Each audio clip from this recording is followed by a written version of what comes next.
Welcome everyone.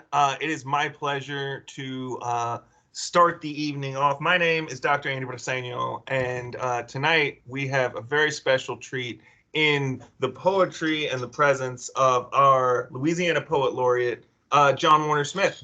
Let's all do a little wave in the chat. If you're on the camera, click the buttons. Thank you so much for being here. It's so great to have you, and we really appreciate you taking time out of your busy schedule for that.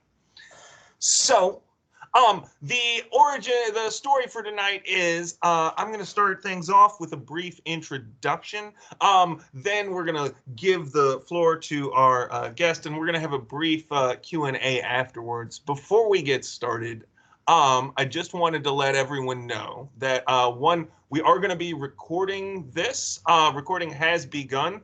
And so that just means that if you do turn your camera on, you may be part of posterity and / or a YouTube video put out by the creative writing department in the future. I would also like to start by thanking the Louisiana Endowment for the Humanities and the National Endowment for the Humanities for helping to fund and sponsor this event. It means a great deal to us for their support. John Warner Smith began writing poetry while building a successful career as a public administrator and banker. Smith has published 5 collections of poetry: Mohammed's Mountain in 2018, Spirits of the Gods in 2017, Soul Be a Witness in 2016, and Mandala of the Hands in 2015. His 5th collection, Our Shut Eyes, New and Selected Poems on Race in America, is forthcoming in 2021 from Mad Hat Press.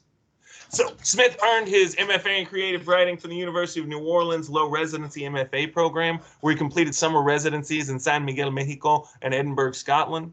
Upon completing the MFA, he received a fellowship to attend the Cave Canem Retreat, a 3-year writing program founded by Toy Delacourt and Cornelius Eady. Smith is also a 3-time participant of the Callaloo Creative Writing Workshop, where he studied under Tracy K. Smith and Terrence Hayes. Smith credits Tracy K. Smith for helping him to challenge his point of view and see a poem as something becoming rather than being. Smith's poems has appeared in Plowshares, Callaloo, Antioch Review, North American Review, Quiddity, The Worcester Review, Kestrel, Bloodroot Literary Magazine, American Athenaeum, Transition, and many other literary journals. His first book-length manuscript was a finalist for the 2013 Crab Orchard Series in Poetry First Book Award, and his poems have been nominated for the Pushcart Prize and for the Best of the Net Anthology. I don't know why that's so hard to say, by Sundress Publications. Smith teaches English at Southern University in Baton Rouge, and he has also directed since 2007 Education's Next Horizon, a statewide nonprofit organization dedicated to reforming public education in Louisiana. I would just add that John Warner Smith's poems feel old in a way that feels just vital and important. I said this when I was talking on the radio, but it really reminds me of the work of Langston Hughes and of James Baldwin. And I think it's just so nice and so outstanding to get the opportunity to hear from him this evening.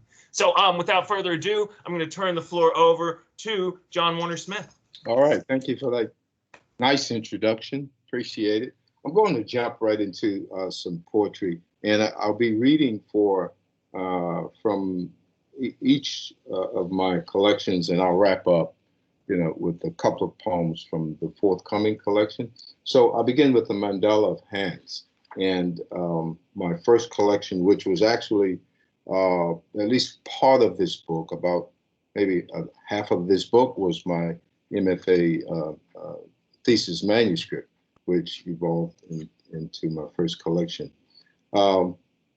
Just a little footnote here. There have been 3 men in my life who I have called father. My grandfather, who raised me, my natural father, whom I really never had a relationship with, and my stepfather, the man who I called daddy. This is a poem about Daddy. It's titled My Father's Treasures. Years ago, his day always ended with a question mark shaped hook behind a narrow shut door where he slipped out of the grime and grit of the train tracks, settling to a table Mama had set. His big denim overalls were heavy, oily, smelled of sweat and day-long sun, pockets too deep for a child's hands.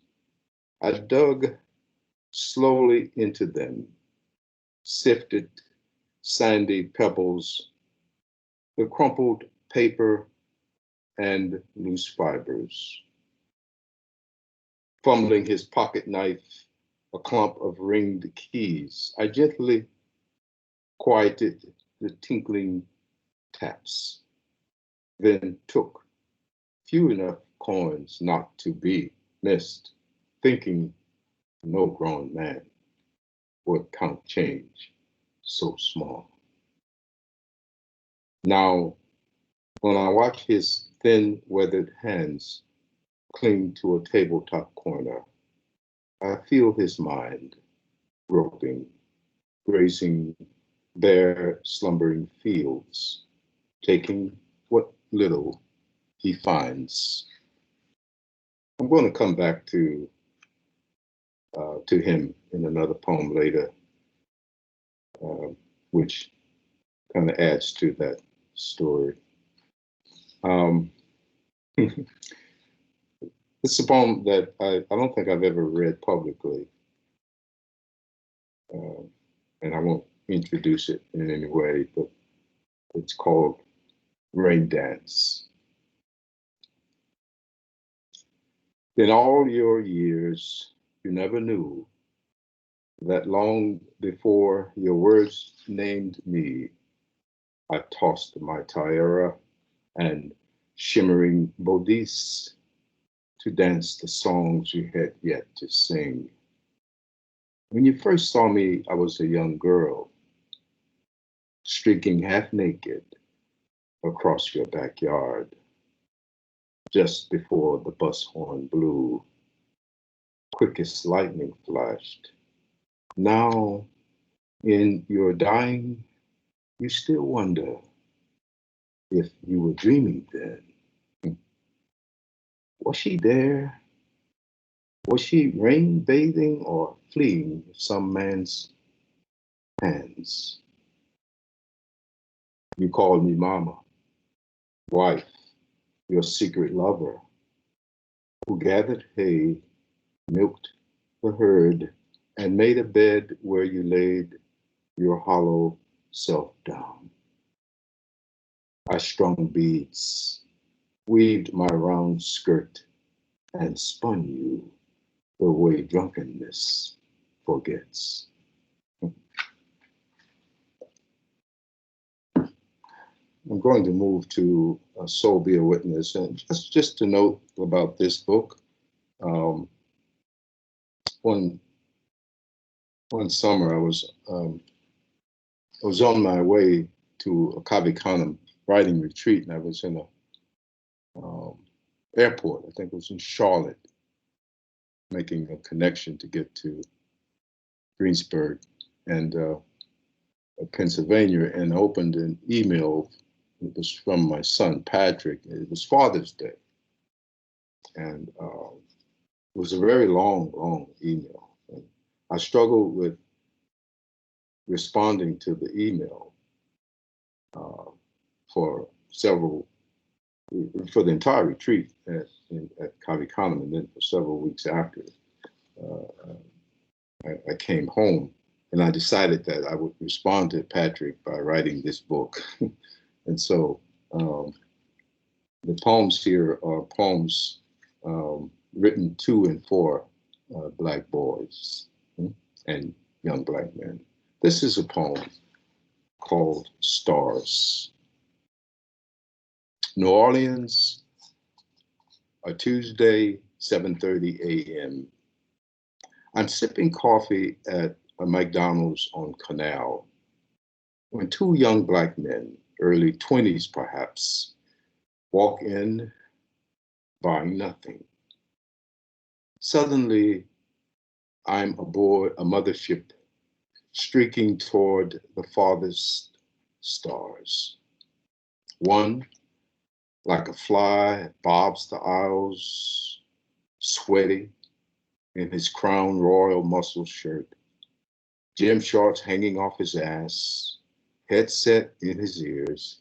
He pantomimes a singer and dances a Mardi Gras mambo in July with himself, second lining silky smoothly across the floor, out the door, onto the parking lot.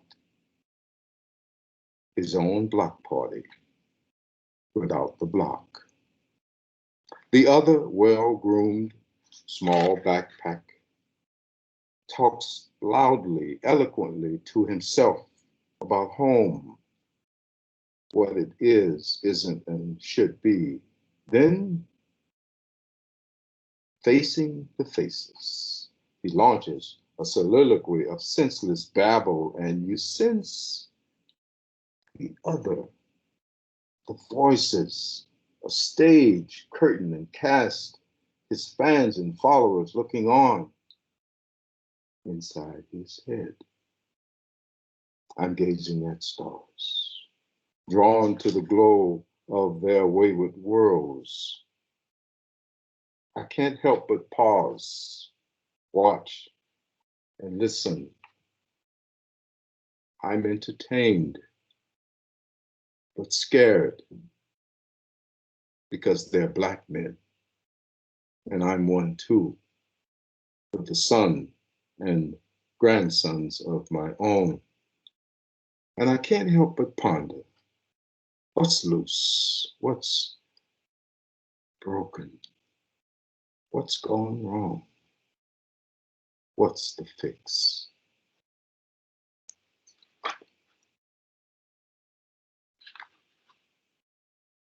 My natural father wrote me a letter before he died. Uh, and I didn't answer his letter until I wrote this poem. It's titled Reply to the Letter from John D. One night, nearly 2 years before you wrote, I drove a few miles from home and called you from a roadside payphone needing help for my college tuition. My memory has grown kinder over the years, but in plain truth, you said no. Slowly, the sound grew faint, then silent. But the wound of your words never healed. That was the first and last time I asked anything of you. And then one day, I heard that my grandmother, your mother, had died. She had always made me feel loved, like one of her children. I learned of her death, incidentally, a week after she had been buried. It has taken me 25 years to reply to your letter. My hurt buried you long before we laid you inside those narrow, tunneled walls.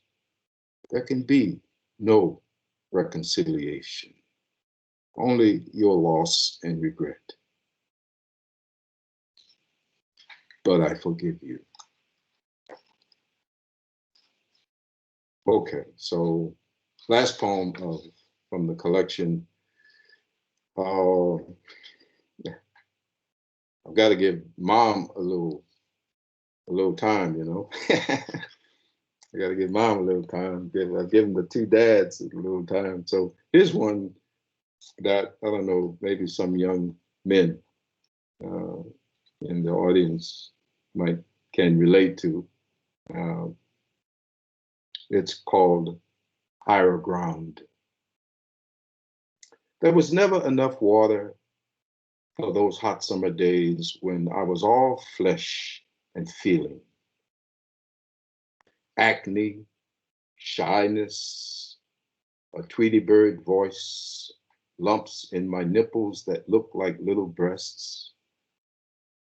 I gladly did the indoor chores, but pinning her sheets, bras, and panties to a clothesline in the bare light of day had become far too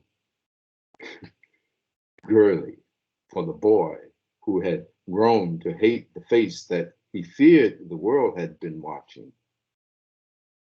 I needed freedom and space. Maybe that's what I was feeling when I told Mama, I ain't doing that no more. I'm a man now. She knew the storm had arrived. A war had been declared. But it took me years to realize I was drowning and burning, and she was standing on higher ground. So I want to make a huge shift from all of that stuff um, to Mohammed's Mountain. And, you know, this is a collection that was conceived kind of on a whim. You know, just I didn't set out to write poems that would pay homage to Muhammad Ali. I was actually just thinking of maybe could do an anthology of some poems about him. But what I discovered was that there were very few poems, that at least that I could find, written about Muhammad Ali. And so the book was born. Um, and so I trace his life through these poems, and his boyhood, his entire journey, and all of his great fights, you know.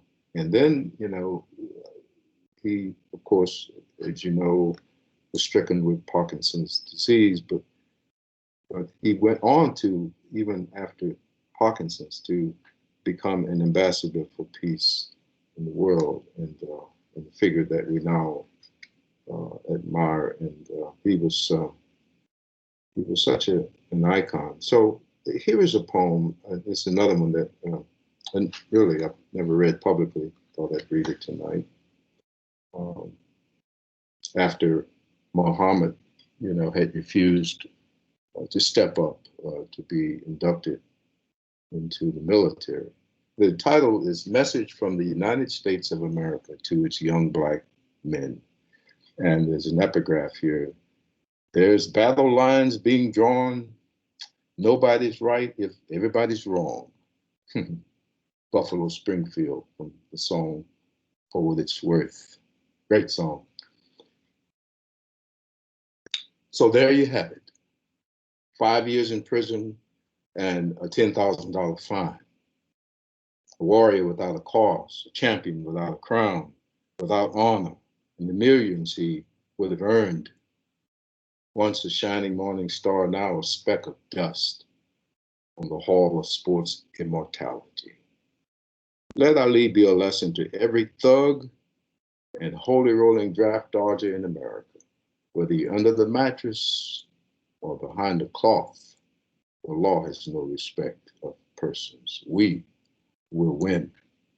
You will lose, and you pay the ultimate price for refusing to serve your country.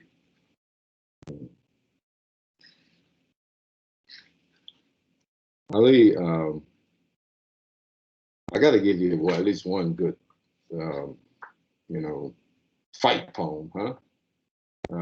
And I forgot to mark it, but I apologize for that, but I'm going to get to it here. Here it is. This poem is titled Broken, Broken. Uh, Ali, that night in 73, when you stepped into the ring to face Ken Norton, you looked more like a rock and roll star than a fighter. Maybe the rhinestone and gem-studded robe that Elvis had given you brought the jinx. Maybe you should have taken nobody Norton more serious. Some fighters would have shouted, "Hell no, that ain't fair," called it quits in the second round the way Corky Baker, the Central High School bully, had done the day you took him on in the 3-rounder at Columbia Gym. But you fought 10 more rounds after Norton's right hand broke your jaw. Round after round of blood gushing up your throat, filling your mouth, eventually shutting you up for post-fight interviews. When the fight ended, Cosell described you as a beaten, broken fighter. Once very great, but now a part of fistic history. We know now, champ, that for you and for boxing, history had not even begun to be written. All right. And boy, I could read Ali all night long, but so many other cool poems there. This collection,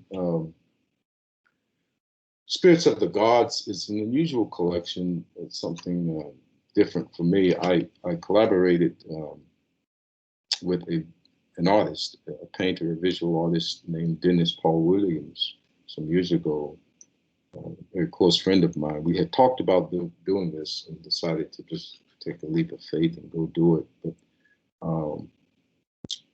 the book contains 32 beautiful pieces of Dennis's art that I wrote poems to, and this was a process, a long process. But Dennis would send me pictures of his art, and I would just, muse, pray,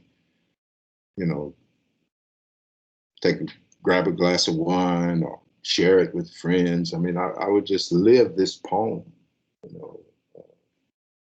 one at a time until this painting one at a time until I found a poem for it. And I did this over the course of probably 6, 7, or 8 months, and so we were fortunate that UL Press decided to publish it. So I'm going to go back to my father, and I told you that earlier. I would come back to him.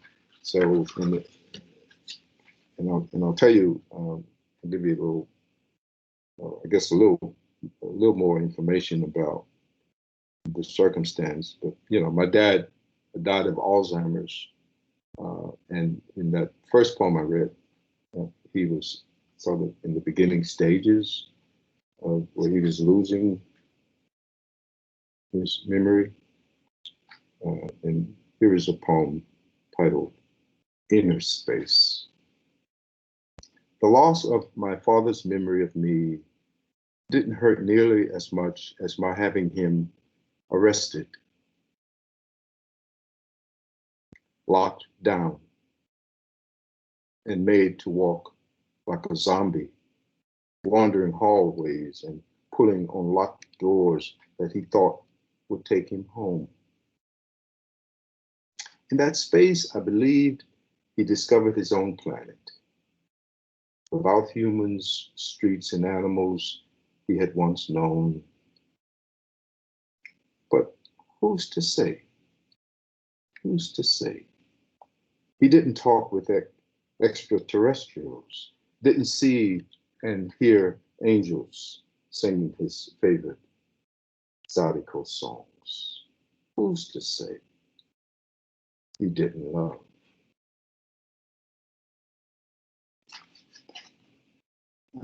The other poem I'll read from the collection uh, is dreaming. And I should have shown you the art as I read the poems, what I typically would do. But I don't know if you could see, this is the art of inner space here.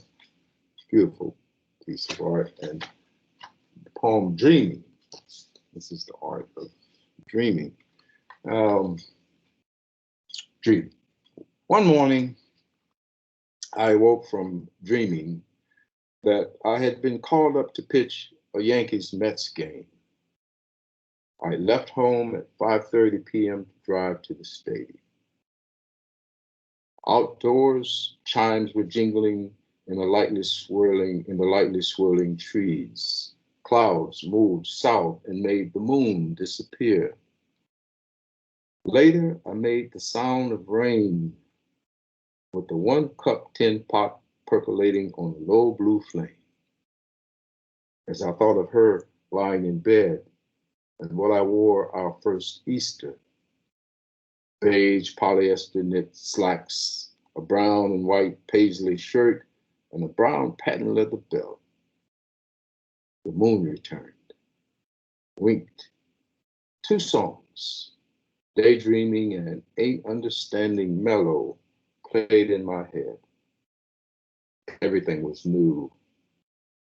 A girl who loved me, an earth tone outfit, favorite songs rising on the charts, and my first start in a big game. I like that. I was really dreaming, man. Now, if you're too young to know what paisley is, got to look it up. You know, you got to look it up. If you've never worn a paisley shirt, go to Google. All right, so I'm going to wind down now with a couple of poems. How am I on time? I'm looking good on time. Good, 6:33. I'm going to wind down with just a couple of poems from my forthcoming collection, and the collection is titled "Our Shut Eyes." It's really, put it plainly, poems on the topic of race in America, and about half the poems deal with the Atlanta child murders, which occurred from 1979 to 1981. And so we are now in, I guess, the 40th anniversary of the child murders. And I thought that it would be important, as difficult as it was, to make poetry out of the deaths of 30 Black children. I thought it was important that that story be told, that America remembers these children. 28 of them, only 2 of the 30 murders were ever solved, and so 28 of them murders were never solved. And so I just wanted to, to bring that memory back to us here 40 years later. And so I've written a few poems. I'll read a couple of them. This one's titled, sadly, Death. What do we say of truth unknown, of life after death, the beyond, like stars far, far away, hidden in the blackest sky? What is left to hold, to see, and touch when we have nothing left to hold except belief? But what is belief to truth unknown of death, the end of life, like dust in the light of day and near enough to be held? Once young, alive and seen, then invisible, lost and found, slaughtered and dumped, a quilt of patches, hand-stitched with dog hair and carpet fiber, once a pall of or spray of carnations, now death cataloged and cold. Photographs taped to walls, files bound in clamped folders, closed and neatly stacked. One more, maybe two more. Eyes of America. Again, poems on the child murders. Like watching Eyes of America, like watching previews at the movies while waiting for the main attraction, we gazed into a flashing stereoscope, fixing our eyes on 52 Americans held hostage in Iran, a 3D toy cube puzzle that sold millions, a pop music idol murdered at his front door, and the first spaceship to orbit Earth and glide to the ground. We watched the Falcons soar to the NFC West Championship and the healed handgun shot president posed like John Wayne on a gray Arabian mare, while terror gripped Atlanta and Black mothers wept for their children. I think I'll just stop there. Sometimes it's good to end on a kind of a sad note, you know. But is that okay with you guys? I'm open now to talk the rest of the evening or however long about poems and poetry and answer any questions anyone might have. Outstanding. Thank you. Thank you so very much. That was amazing. So if you have a question, I would love to hear it. And there are two different ways you can interact with us. One, feel free to use the hand raising button to let us know. And also, if you would prefer, you can also type your question directly into the chat. And if so, we'll relay those to John as well. Awesome. And it looks like Carly. What do you have for us, Carly? Thank you so much. Yeah, of course. Hello. I was just a little curious about your writing process. I know everyone's is a little bit different, so if you just logistical stuff. Well, the process, it's just, poetry. I write what I feel, Carly. I don't know where sometimes, poems come from. They just come, and I don't, in the case of, for example, each collection, there was it was just kind of a central theme, you might say, with the exception of Spirits of the Gods, because in Spirits of the Gods, I was just, I would write from inspiration of what I was feeling in the art, and the poems were like all over the place, But then that was his art, I didn't even want to know what he had titled the art, right? And Dennis had put enough, faith and confidence in me that he didn't need to read the poems before they went to the press, So, but generally, when I sit to sort of think through a collection, I'm thinking of a sort of a central theme, but each poem is different, and I'll sit and write some poetry that has nothing to do with the theme, and it'll get maybe, filed away for another day, perhaps another collection.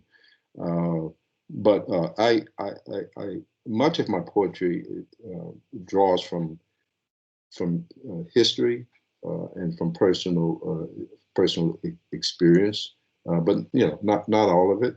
But if I'm feeling or just thinking of an experience that either I've had or I might know of some other person in my family or some person whom I had, and I want to write about that, I'll kind of start that. So but I'll lock in on sometimes on an image, or I'll lock in on the memory of something, or just the sight of a thing, and I'll just, I'll kind of go from there. But again, but not all of that ends up being a poem, and I like to sort of kind of take a poem, and as Robert Frost says, just kind of let it melt, just don't force it, and just kind of go with the flow of it, and what I really, Carly, I'll leave you with this, that what I really love about poetry and what I seek in a poem is spontaneity. And when a poem surprises me with meaning, and I have that sort of aha moment, I say, oh, I didn't know that was coming. And, it just sort of came, right? Just out of nowhere. And that's the beauty and the power of poetry, I think, that, and I expect that in a poem. And I sat down to write. I'm kind of like, I'm leaving myself open for the unknown, and many of my poems end up, I mean, at the end of the day, when I said, well, that's it, that's the poem, but it didn't start that way. It just didn't start that way. It was something else when I started, right? But that element of spontaneity, that factor just played, just kind of just took over by me itself, and the poem almost like, I feel sometimes like I'm just a vessel for poetry. I'm sort of just, I'm writing what's coming to me, but it's coming from outside of me oftentimes. I'm not, I'm not that good, I'm not that good, right? So that element of spontaneity, I expect, and it really turns me on. I just get so excited when that happens, when I see that happen in a poem. Nice. Thank you so much. So, next up we have a question from Una. If you want to jump on the microphone. Una. I can jump on the microphone, I guess. I was trying to be really good about not doing that, and like doing the whole hand raising and typing in, because everyone knows I love to like blurt things out. Mm-hmm. So I thought I loved every selection that you read, but I really loved that you responded to your biological father through your art. Mm-hmm. And so my question was, did you find that cathartic, that kind of giving permanence to that response? Not just in I responded to you, but I've used my craft to kind of put this into being forever. Yeah. Well, I've there are a couple other poems that I've written about him, and so someone commented once, says, "Man, and they take on a different tone than that one, couple, might even be some kind of a humorous tone for me, but and someone described it as being dark humor, but I don't know. For me, it was, that from the poem that I read, it's the last one that I actually wrote about him, and it was for me, I felt the need to really to sort of bring closure in a sense, to that experience. As I had said earlier, I had no relationship with him over the years. I mean, my mother was 15 years old when she was pregnant for me. They really they got married. It was one of those what we might call a shotgun wedding, back in those days. Absolutely. Yeah, and they never lived together. Not one day of their lives did they live in the same household. He left and went to the military, and for years I really felt bitterness toward him. To be honest with you, I could never have, as I said at the end. I mean, there could be no reconciliation, but there had to be this sort of closure where I forgave him, I mean, he was not a perfect man, and neither am I. I learned that being a father myself, which is why I felt the need to put it. But I have both his letter, by the way, and my reply to his letter in that book. So Well, yeah, nothing puts into perspective our flaws more than parenthood. I think I believe that wholeheartedly. Being the mother of a 16-year-old daughter, I feel like I see all the holes, that I have held up to the light. But I find it genuinely a great experience when someone is able to share that kind of movement, like you moved through something with us through writing that poem. So we got to share in that movement. yeah, So I liked that. Thank you. I appreciate that. And again, if you keep in mind that these are poems written to and for young black boys and young black men, and I wanted to share with them my experience as a boy. And, I don't know, it might have touched some boy along the way who read that poem. So Absolutely. I was able to do it through art. But strangely, I could never have written that letter to him while he was alive. But through art, I was able to just get it out, and make it part of the book. Well, thank you very much. Thank you. Good question.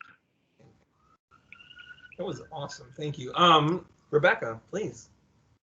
Yeah. First off, thank you, John, for the generosity of your reading. It feels really great that you're with us tonight, so I appreciate that.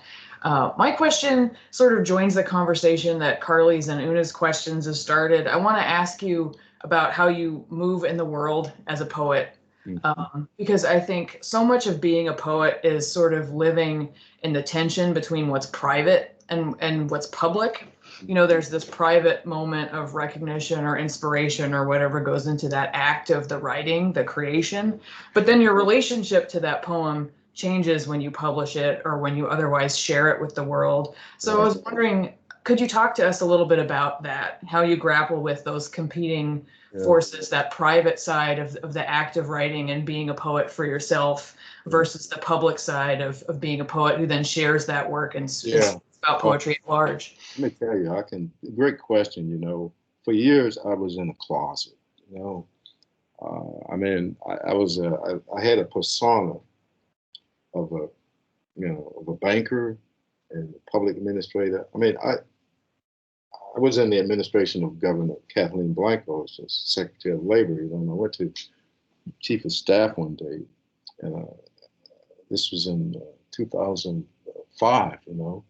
Luckily before Katrina, it was in the spring. I said, I want to take a little break from this and go write some poems at a retreat. And he looked at me like, Smith, are you okay?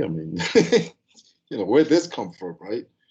And my staff were just as surprised, that was a part of me, right? But I had been writing poems for many years, long before then. But at that point, and this was several years before I took my writing even more serious and got the MFA. But I felt that it was time for me to come out and be who I really am. And I said I was in the closet. It's not that I was ashamed of writing poetry, but I was just other person that that was just a very public figure, and wasn't supposed to be doing these things, So thank God, he agreed to let me go to that retreat, that writing workshop, and it changed my life. And I went for 3 years.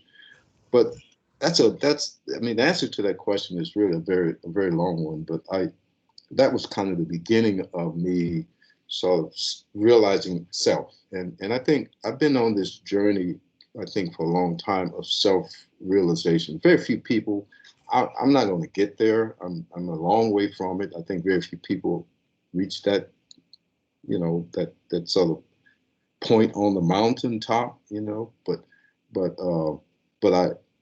what I'm feeling though is that I'm moving in that direction of knowing self, of knowing who I really am, right? And poetry is enabling me to do that. So, yeah, there was a period of my life when I was hiding all of that. I was just writing poems, and I had a tablet full of stuff. I didn't know what to do with it. I wasn't, trying to publish stuff. I don't know why I was doing it, really. Poetry was just like saying, "Come, John, come join me," right? So it's been a process, over the years. After getting the MFA, of course, that and the Cave Canem experience, took my writing to another level, and so now there is no separation between who I see myself as and who I think I project to the world. They're both the same, right? And that is, for me, is the greatest satisfaction I'm getting out of all this, because it's all coming together. I'm a poet now. I'm a writer, and I teach, right? And everything else is just kind of, I don't know. It's secondary. It's all the stuff that I did even long before then. Yeah, that was just to get me to this point.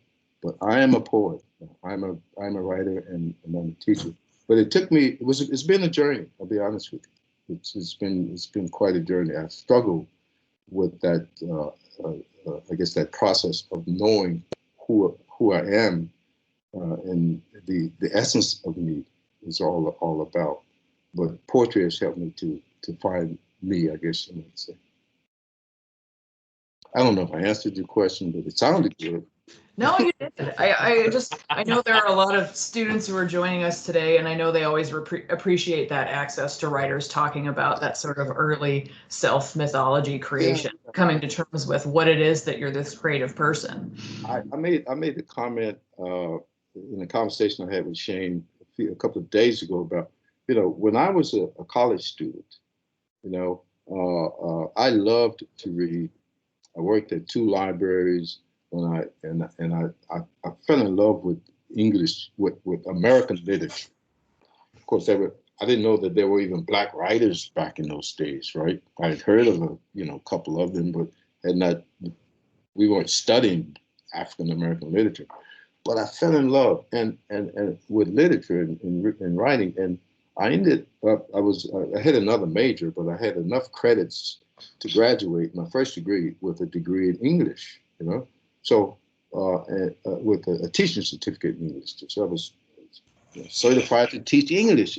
So I took that little teaching certificate and I filed it away somewhere. I said, well, that's nice, but I'm not going to teach English. It's not me. I need to go make some money, right? And so I went back to school in, of all things, accounting, and business. And I studied business for a long time. And then decades later, I found myself having made that circle and come back to what I really had a passion for. And that was reading and the words of written by others, the creative expression of literature. And I teach English now, so it's like, gosh. And I tell students, look, hey, follow your passion. Not that I made a mistake. I don't think it was a mistake. It just took me a while to figure it out, that was who I was called to be and what I was called to do. But I encourage students, those that are in the audience listening, who have any inclination for creative expression, art, writing, follow it, go with it, let it take you where it wants to take you. And, you never know where you'll end up. But if it's something you love to do, go do it, yeah, go do it. Okay, enough. I've answered that question twice, Rebecca, so in a different way. That was 2 for 1. 2 for 1. Yeah, thanks for the question. That's a great question. Any others? Una, did you have another one? Yes, see, I was good again and typed it. I'm going to quit typing it. And a friend of mine on here said, you should turn your camera off because you look confused. I said, that's because I'm typing. I was trying to be good. I'm not really confused. Yeah, I wanted to touch back on something you said a minute ago. I was thinking about it. And you talked about writing for young Black men. And I thought that's really important. And I wanted to ask, do you find it important to be honest, even when that honesty can be harsh? Because I write for children, and I think sometimes we sugarcoat things, and I don't think that's a... Yeah, no. Oh, great question. Yeah. Yeah, that's just, that, the couple of poems that are in the book, I've read them so often, too many times. I didn't want to read them this evening, but that really get to I think some of those issues that people maybe just don't want to talk about. But it's all about truth. I don't sugarcoat stuff at all. I mean, I think for me to be true to who I am as a poet, I've got to speak truth, and I speak to some realities, as facing Black fathers that may not be popular. I mean, this is one poem called "Dumb," which I'm speaking to. I'm speaking to the Black fathers who aren't stepping up to their responsibilities, without me trying to preach to them, but at the same time, in that very same poem, speaking to the great possibility of that boy, who might have been abused, to that boy who, given, who, if not given the appropriate guidance and support, might end up, in prison. All Black boys look alike. This is another poem, in which I speak. Again, I don't want to read it tonight. I've read it so often, but I love that poem. It's true.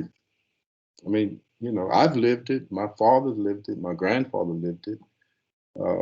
And whether America wants to face the truth or not, in reality, all Black boys look alike in a certain sense, right? No, absolutely. I think that's... So that kind of truth. Yeah, I don't, man, I just let it come out. I put it out there.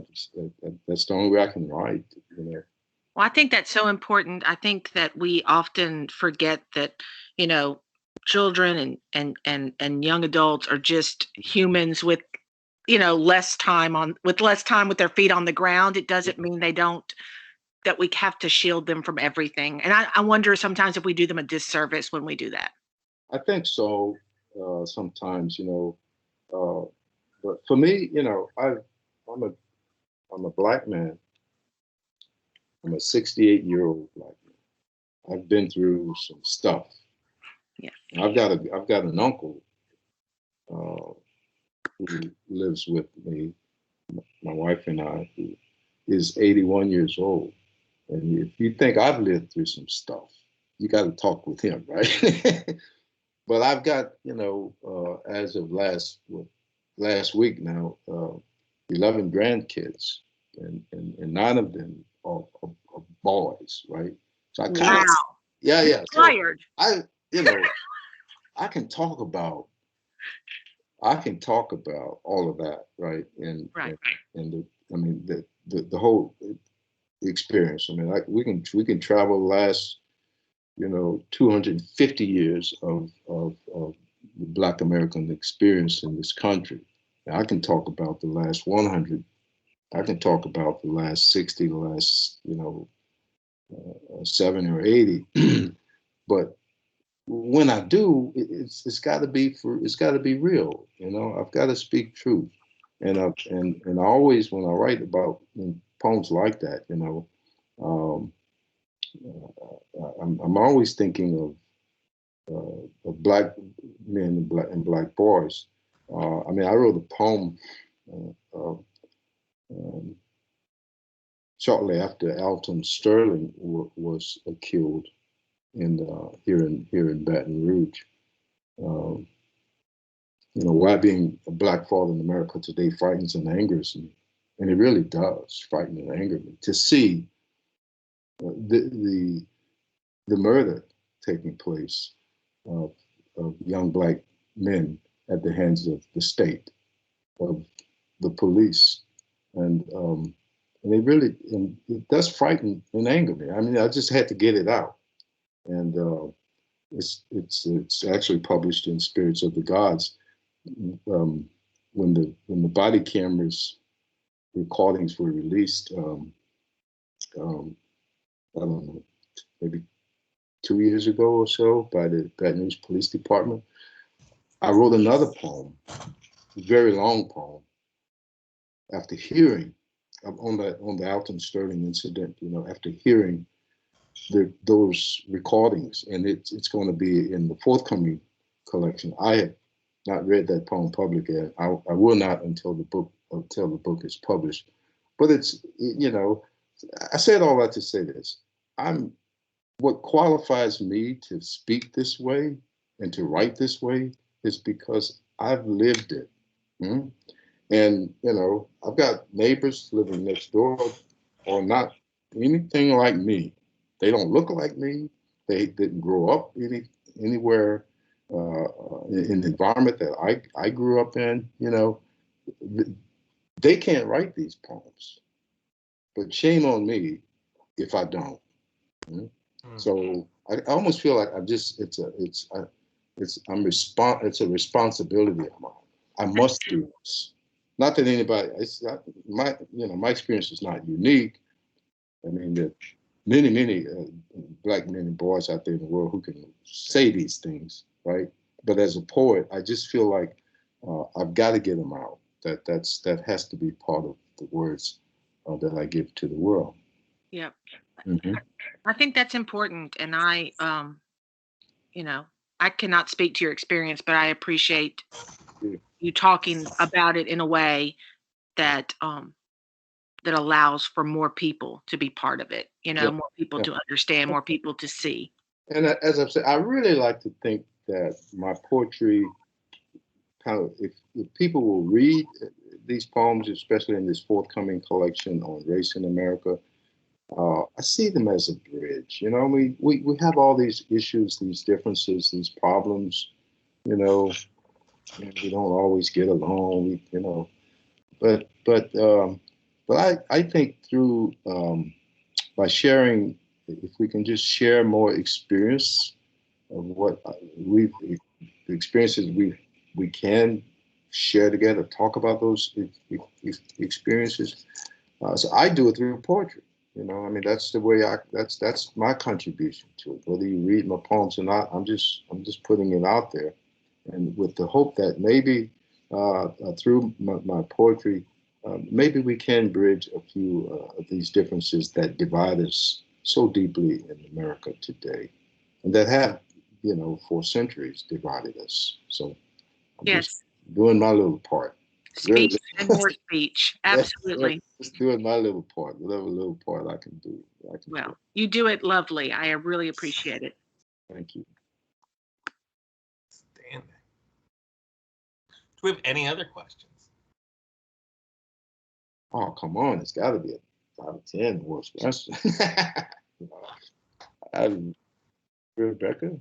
Oh, no, that's Rebecca, do you have a hand up or you just? Yeah, I mean, I can always ask questions. I just don't want to, I want to give anyone else the chance to weigh in case they're a little more timid. As long as anyone has a question, I'll talk all night, but.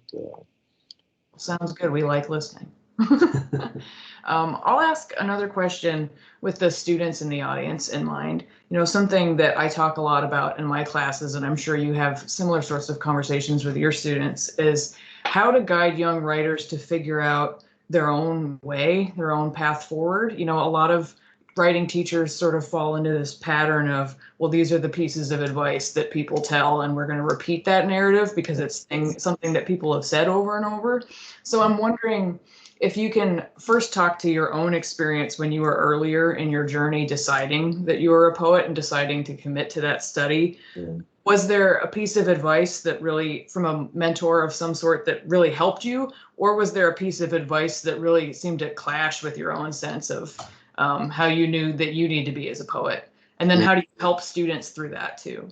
Yeah, I mean, so for me, I was writing before I was taught to write. Right? I was just being who I was. You know, I didn't take. I mean, I had taken many English courses in undergrad school, and then, like I said, it's kind of abandoned all of that stuff. But when I was writing poetry, I mean, I wasn't writing what someone had taught me. I was just expressing myself creatively. And then, and when I went through the Callaloo creative writing workshop first, you know, and I did that for 3 years, and it was the Callaloo that I first was introduced to, you know, Terrence Hayes, and then from Callaloo after the MFA, I went through Covey Common, but from the Callaloo, my first Callaloo workshop, that was the one that, you know, chief of staff agreed to let me to go on. That was in 05. So from 2005 to probably from 2005 to about 2011 is when I was getting some education about creative writing through workshops, and then the MFA program. And actually, because I wrapped up the MFA program and before I went to Covey Common, so even beyond the MFA program. But I had been writing for many years, you know, before. Nobody was training me, teaching me how to be a creative writer. But this book, Mandela of Hands, you know, I had a great a thesis committee chair, Dr. John Gary at UNO, and about at least half the poems in this book, you know, were my thesis manuscript, and he worked me to death, you know, and this guy, I love him today, you know, he worked me to death, but in the process of him making me think more about, you know, line breaks and sound and syntax and, you know, all that kind of stuff, I became a better writer. But they're the same poems. I mean, you know, I didn't throw away poems just because, I mean, I revised them. They got better, you know. So, but I guess the short answer is it's got to kind of come from here first. You know, you can't. I don't think I can teach a student. I can make a student think creatively. I don't think I can do that. I can guide a student in concepts and principles and strategies, but the creative I guess the creativity itself, it's got to come from internally from that student. I can't teach that. I mean, well, not say can't teach it. I can guide that student to be a better artist, a better writer. But if the passion is not there, and the gift, I think the inherent gift is not there, then, you know, maybe I just won't be as good of a teacher as I'd like to be. But so I say that all that to say, for me personally, and I tell my students, if you have it in you, if you've got that feeling, that interest in writing and creative expression, then you're already there. I can help you nurture it, develop it, right? perfected to some degree, but it's got to be in you first. You know, I mean, I got a son who's a dentist. He's a very creative guy, but he can't write a poem. I can't teach him to write a poem the way I can write it, right? But he is a great dentist. So that's, I guess, the long answer to your question. It's got to start first, I think, with that student and that interest and that passion. And the sooner we help them to find it, Rebecca, I think the better that artist is going to be. Which is why it's good. We could do more, I think, bring more art to students early in their lives, very early, middle school, even. For certain high school, don't wait till college to really figure that out. Because You're here. Yeah, if it's in that student, if it's in that child. I mean, look at all the great talent that's out there right now in your program, right? I don't know where they were in middle school. Were they composing? Were they writing? What were they doing, right? I think that's so great. I put out a couple of children's books, and I've gone to schools to talk about them, and they're so excited, like they want to do it. The sooner the better. Yeah, we don't foster it, I think, as early as we could. As early as possible. Yeah, absolutely, 100%. Mm-hmm. Yeah.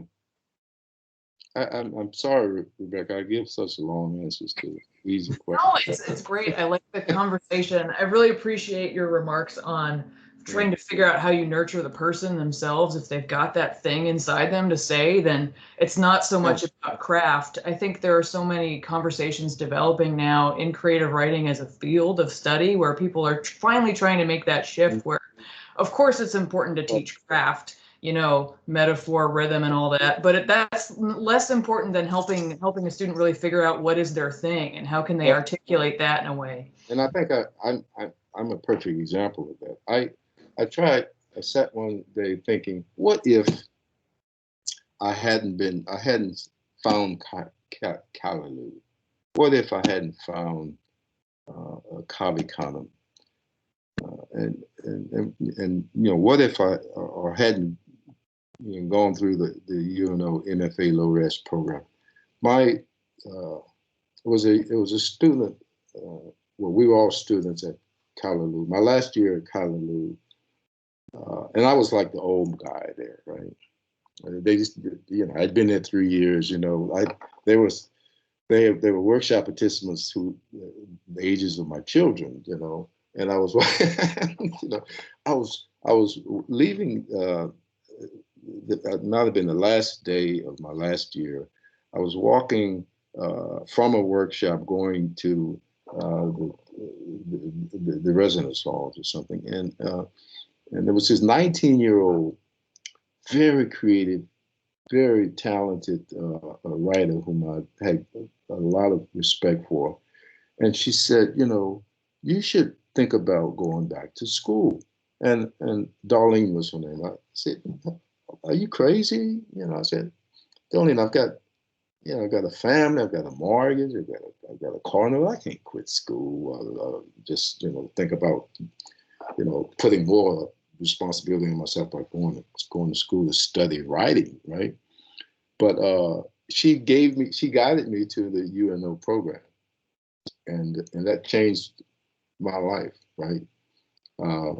But when I got to UNO, it was like, okay, what are you going to teach me that I don't know? And they taught me everything that I didn't know about creative writing. But I was just kind of I guess you might say, what do you call people who I was a child.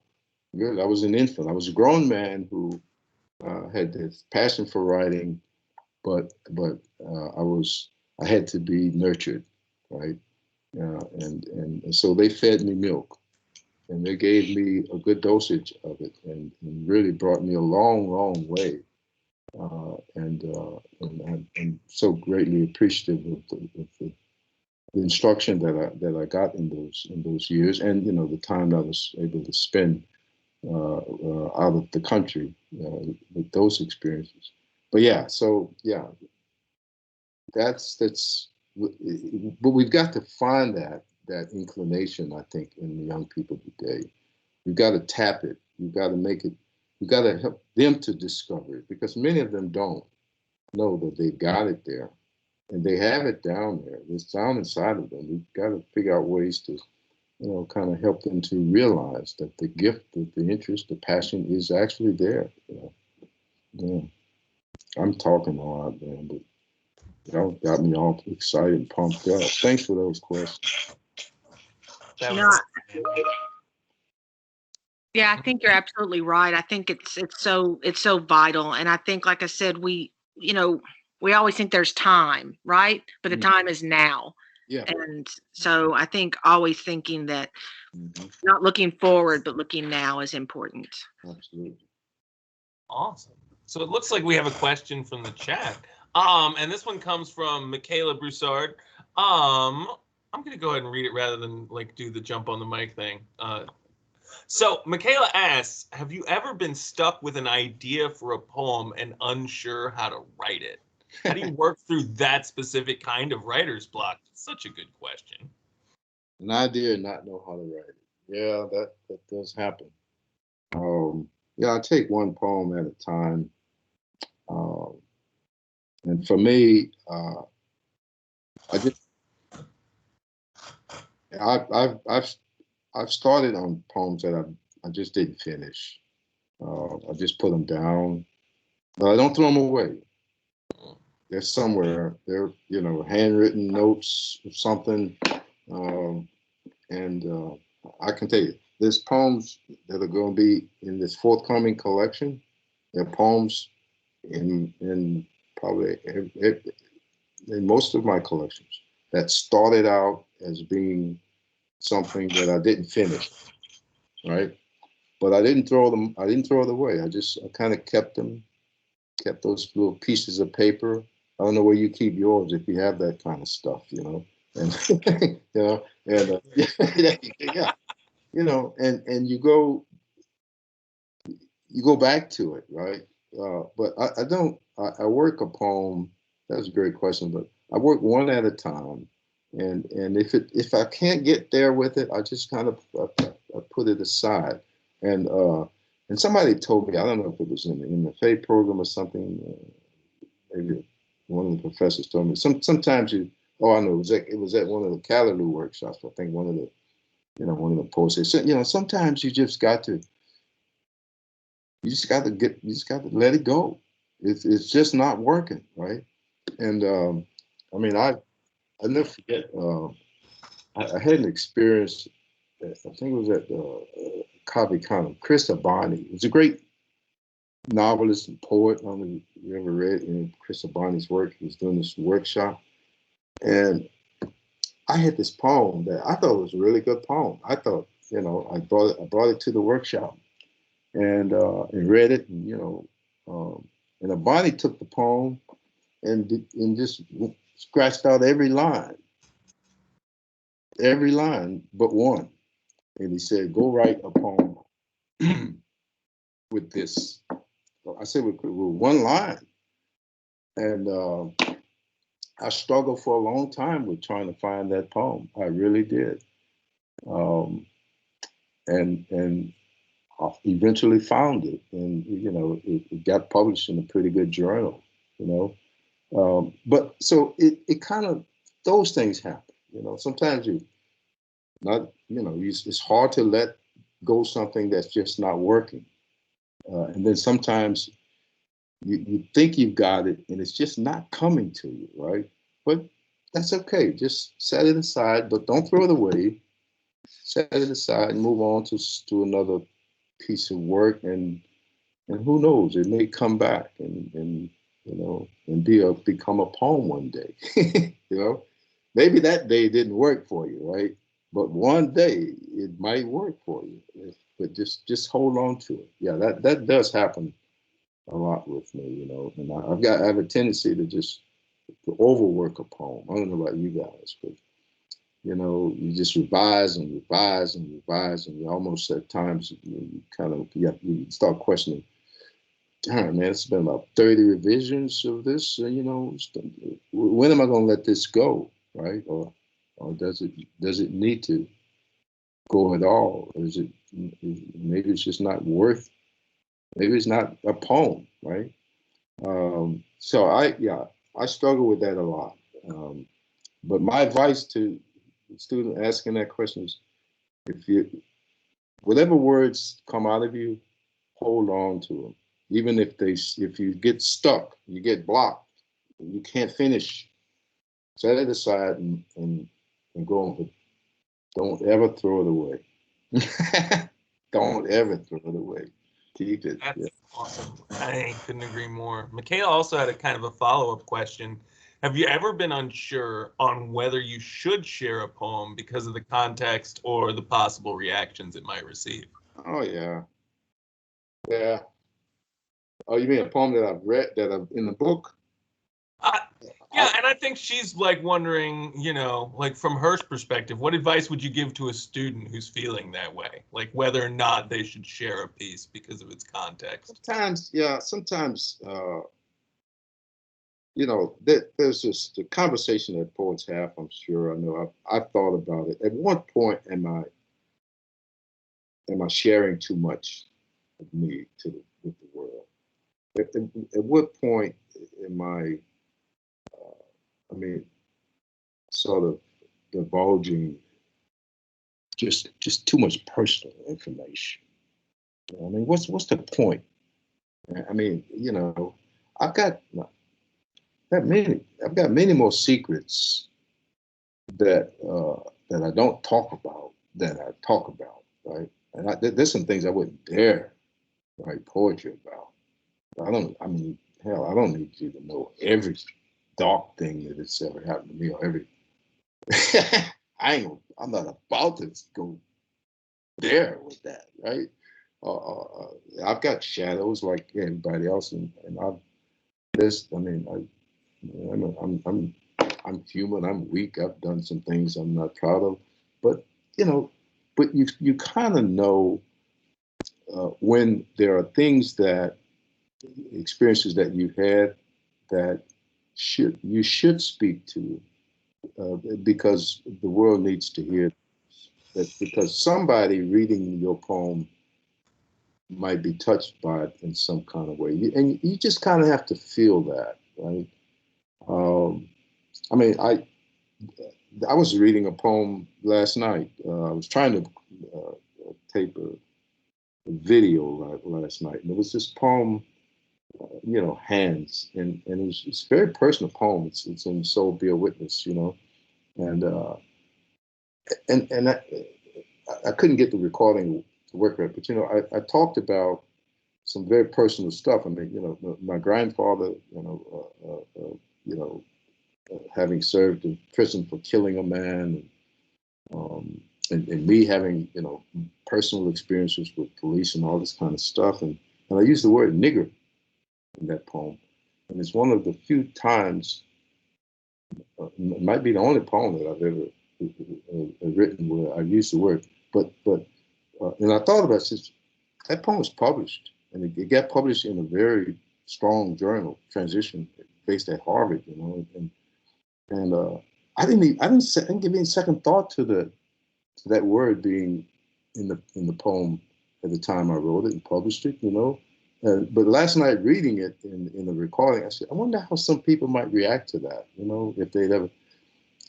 But it's true. I spoke the truth, I mean, it's just the way it is, right? It's just a word that it fit for the poem, and I had to use it in that poem, right?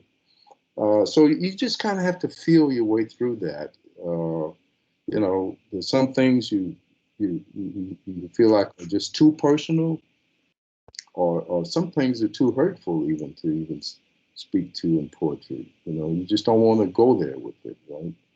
And then there are those things, as I said, that you feel like if you don't say it, then the world's not benefiting from it. That if you do say it, somebody somewhere, you feel that though. Nobody can tell you that. Nobody can teach me that. That's something I just have to feel. Is this, is it not so personal enough that that if I put it out there, it's going to be a poem that's going to touch somebody, you know, and it's kind of how it works for me.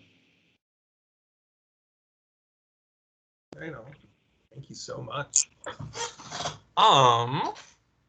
Looks like Una has one more. Okay, I want to go. Y'all should know better than to invite me to these things, first off. Second, I really liked what you were talking about how sometimes you rework poems and how he had, taken everything out except for that one line. Because I always try to tell my students, just in general, sometimes you will write something that you just like, that maybe is not for anybody else, right? But don't get rid of it, because the fact that you like it inspires you to write the other piece that goes in the book, that goes in the collection, that everybody else loves. And so sometimes I like to read those embarrassing poems that I know are terrible, right? But I love them because for some reason they make me giggle. And well, I had an experience many years ago.